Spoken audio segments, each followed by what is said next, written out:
Hello, everyone, and welcome to another wonderful day of chemistry. So today we're going to be talking about the reaction rates of catalysts with a specific focus on enzymes. And before we do this, I want to pay a quick homage to Maud Menton, who really was one of the founding parents of biochemistry.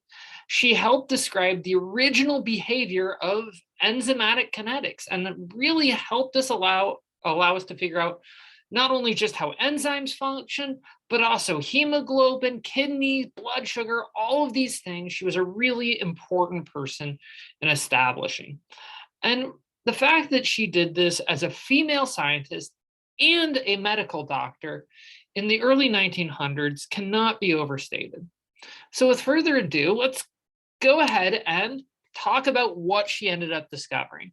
And this is really just how we can describe the behavior of catalysts. And we can do this in general using steady state kinetics, the same thing we've already done. And really one of the best examples of catalysts are enzymes. And so while different catalysts will have slightly different kinetics, this is one of the more common mechanisms of how a catalyst works, and it's one of the more common catalysts, which always follows the same general procedure of two key steps. The first one, we have our enzyme, which binds a substrate to form what's called an enzymatic substrate complex.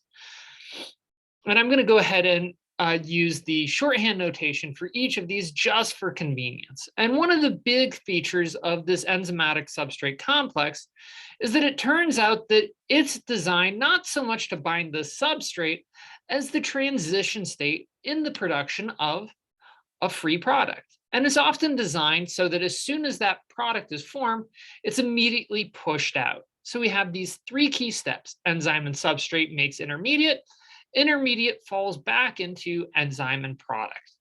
And this is going to give us a general reaction of substrate goes to product.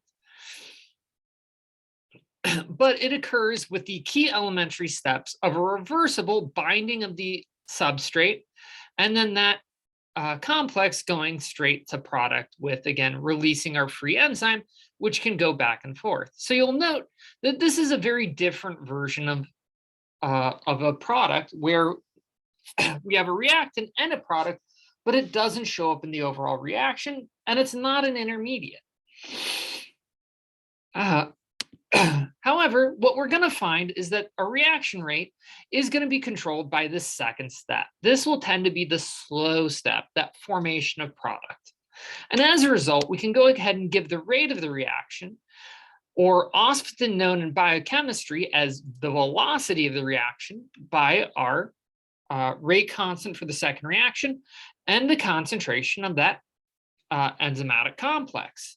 However, one of the problems is that enzymatic complex is an intermediate. So I need to find a good way to determine its concentration. Again, we're going to do this with a steady state approximation, as this is one of the most robust ways to describe the system. So in this case, we now need to go ahead and figure out how we can generate this enzymatic complex. So we can go ahead and start with the rates of generation, which there's only one way to generate it, and that's simply binding the substrate. And so we know the rate of this reaction. It's going to be dependent, first order in enzyme, first order in substrate, and again, depend upon the reaction, the rate constant. However, the rate of the consumption of that enzymatic complex, there's two different ways this can occur: either release of substrate or release of product. Both of them will depend upon the concentration of the enzymatic complex, but with different rate constants. And so what we can do is, again, just like before, set these two reaction rates equal to each other to assume steady state, which in a real enzymatic system is going to be fairly common. And so now we have the left-hand side, which depends on enzyme and substrate, and the right-hand side, which just depends on the concentration of the complex, which we can then go ahead and simplify to a nice combined rate constant, and again, the concentration of that complex. However, when we have this expression, there is a slight problem. it turns out that while the enzyme isn't exactly an intermediate, it's going to spend most of its time bound up in this enzymatic complex. And so we actually can't count on knowing the concentration of that enzyme at any given time, especially as it will tend to be much lower than the concentration of the substrate. So a good fraction of it can be bound up. But we do know the total amount of the enzyme present, also known as the amount of enzyme present at time zero. And it's going to simply be the concentration of the free enzyme and the concentration of the enzyme in the enzymatic complex. However, what we can then do is use this to solve for the concentration of the free enzyme. It will simply be the difference in between the amount that I added and the amount that's currently bound up. Now, this may seem like a little ridiculous, but what it does is allows me to substitute in this concentration of the enzyme so that now I have an expression that only depends on two variables, the amount of the enzymatic complex and the amount of substrate present. Well, I can then, with some nice complex algebra, solve for the concentration of the enzymatic complex, with again, only that one variable, the amount of substrate present. So this gets a little bit messy, but go ahead and take it on faith.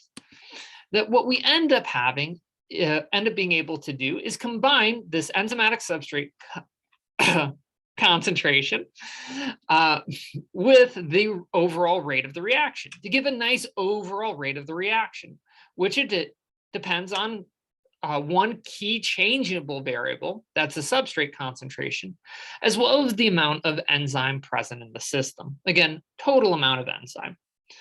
However, this is a very inconvenient equation to work with. So one of the things that's often done is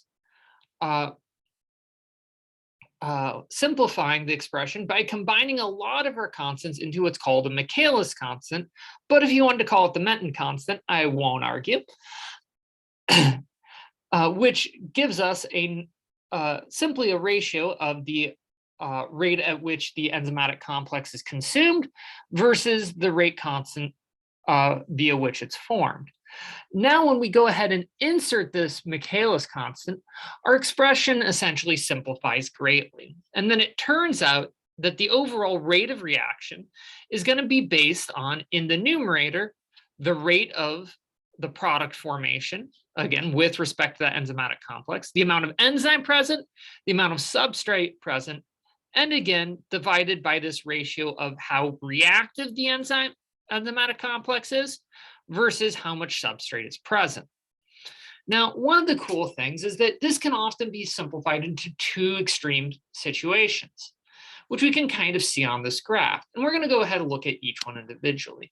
So the first one is going to be the one in which the substrate concentration is relatively high, at which point we can go ahead and ignore the role of the Menton constant.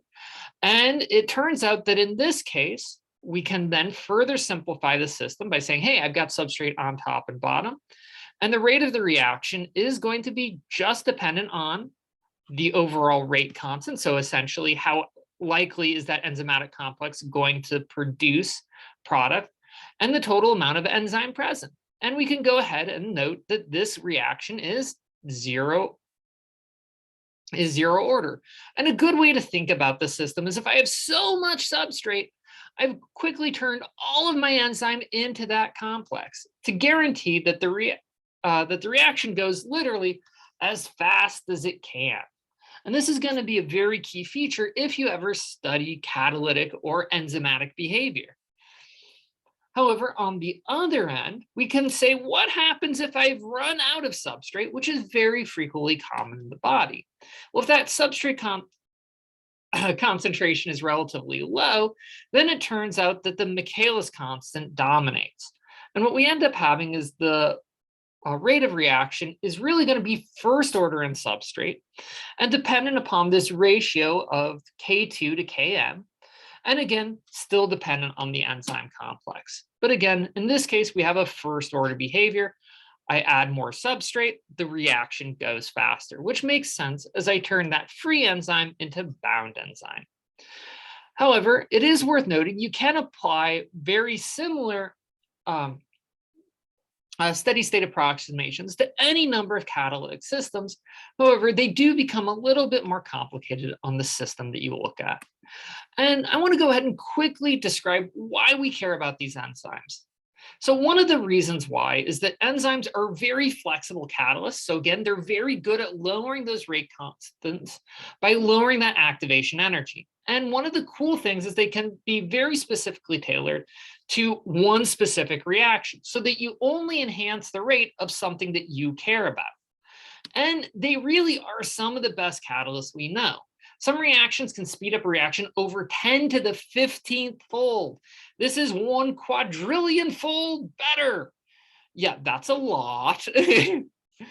In measurable terms, it means that a reaction that would normally take millions of years to complete can take less than a second. In fact, often very much less than a second. However, it is worth noting there are other types of catalysts besides enzymes. The other major category is man-made catalysts with 2 major categories. The first are called heterogeneous catalysts. So this is a way to talk about solid surfaces. So solid surfaces can often be used to essentially bind up reactive intermediates and hold them down while we wait for the other reactant to come in. And we can stabilize some very unfavorable species. However, one of the big problems with these solid surfaces is they often have much less selectivity than we see from enzymes, but they're a lot easier to use. All I need to do is flow my reactants over the surface and then pull off my products. My catalyst doesn't move. It doesn't float in solution. It's very easy to separate. On the other hand, we have homogeneous catalysts. So these are species that dissolve in whatever reaction mixture I'm using. So typically these are going to be very large organic molecules or coordination complexes. And you're likely going to learn about them much more if you take organic chemistry. One of the big advantages of these types of catalysts is they're a lot easier to design and to produce. And you can often make them more selective than a heterogeneous catalyst. However, they're very rarely quite as good as a lot of enzymes. So they're easier to fit with what you desire, whereas enzymes, you get what you get.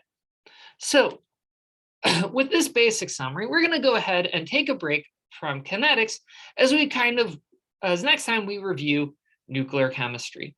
Until then, take care.